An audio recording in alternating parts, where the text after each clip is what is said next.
Moi, je vois deux scénarios possibles. Le premier scénario, c'est une ville terrain de jeu de la société de contrôle.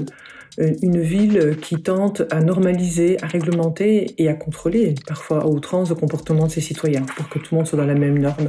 Une ville aussi de la gentrification, où les citoyens vivent dans des ghettos dorés pour les uns, ghettos terre noirique pour les autres. Une ville, en fait, qui a peur de la mixité et de la diversité sociale.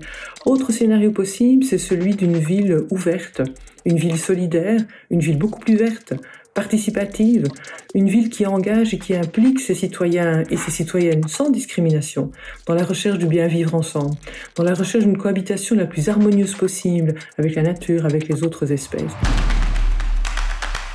Le Covid peut agir comme effet de levier ou d'accélérateur sur les deux scénarios.